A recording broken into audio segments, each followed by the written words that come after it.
at TradeGATEHub.com, and we have the dollar popping a little bit of a dollar rebound. Now, these rebounds are meant to be sold. We're still in a very entrenched bear trend, and you have euro down about 50. I went long some Aussie just a little bit ago, and I'm going to be scaling into euro. I don't think that you're going to have a chance to buy the euro back at 105.30, which was the breakout. I think at 107 and a half, and even this little bit under 108 isn't bad. I would go small and scale in case we have a little bit more follow through in the dollar. But I don't think we're do much better than 105 on this move, and yields are still threatening. The inflation report was, better than expected, and but even though yields are still threatening, I'm gonna show you all of the charts. In fact, right now. Okay, let's go to work. All right, so NVIDIA, that little bounce, but here you go. Let's start off with the dollar. Okay, so I have a little bit of a rally. Maybe we get to 104, 104.50. I know a lot of people are looking for 5.5, but I don't think we're going to get that much. I think that 104.50 to 105 is all we're going to get. If you look at the Aussie, you have a nice little, if you believe this is a low, we're having some type of ABC, maybe DE down to 240, but I'm risking the lows, beginning scale in here, actually holding up a little better than euro. Just to update the end position, I still think that we're going to make a move up towards 151. Not sure if it has to do a little bit more work on that, but this was a very good trade from 47, got to the initial target, which was 49.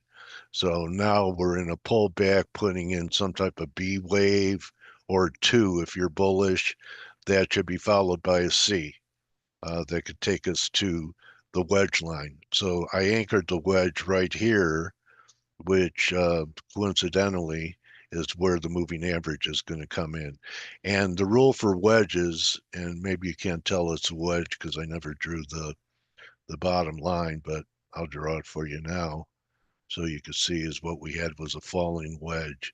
So whether it's a falling wedge or a rising wedge, the key for looking for potential targets, even though remember, probe, have your stop in, take partials, and then protect the remainder.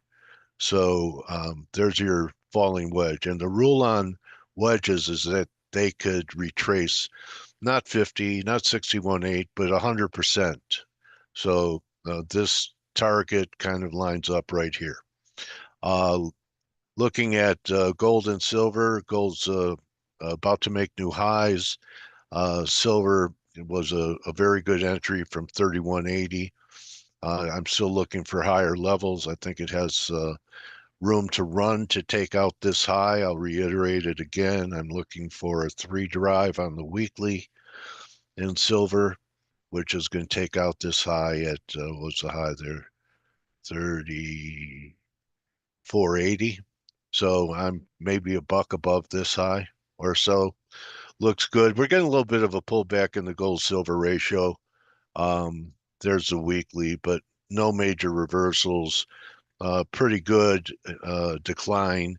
In fact, if we could just have one more low, you could end up with like 1 with ABC for 2, and this was 3 ABC 4, and we're probably finishing off the first wave. We'll probably take it down to 87.5. That's a big range, but it's still going to favor silver for quite some time. I think for many, many, many months, silver is going to outperform gold, even when they both start heading down together again. I did want to cover WTI as we're, I think, one break away from getting down to that target. It looks like, yeah, just had an ABC, was a sell here this morning.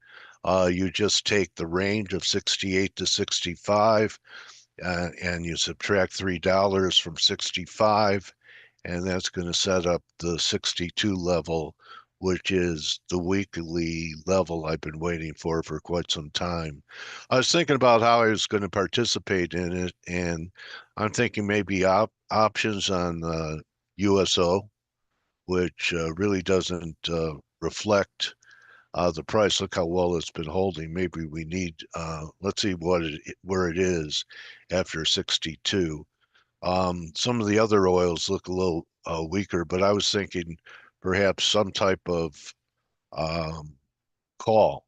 It does see this is not the bottom either. It's a flag, so it's mimicking it. Let's see what happens when crude is 62. I may go out and buy some calls in July and wait and see if there's some kind of geo vent in Iran like I've been talking about. I think that's really the wrap. Also, if we get a rally in S&Ps, and it looks like they're trying to stabilize, I think we're going to have to look for less than we normally do. And I'll tell you what I'm really bearish on is Bank of America. So, I'd sell any rallies back towards 43, 44. And if you want to look at a bank that really took a drubbing, isn't it a coincidence? I remember mentioning it that Jamie Dimon was selling millions of shares up here. Someone pushed back and said, well, that's just set up automatically for those liquidations. Come on. Anyway, this is a big break in JP Morgan. So, Jamie one day was saying the world was going to fall apart, then it was going to be okay. Maybe he's talking about JP Morgan's world, but this is a huge move, 280 to, under 230. That's a 20% move in the banks, and it's not alone. So any rip in the banks, I'd be selling it because, long term, you look at a lot of these banks, they could fall quite a bit. And if the economy is going to weaken, there's going to be credit issues. There's the weekly. We could go to 160. So give me some type of bounce for, right near a weekly moving average. But that looks pretty negative to me, as does, let's look at the weekly in Bank of America is a target because they have the biggest treasury book. Okay, so look at that trend line. We had a nice three drive to a top formation. This was a new high, and look at the glaring divergence. So if we were to get some kind of rally back to, between 42 and 44, I'd short it with stops over the highs.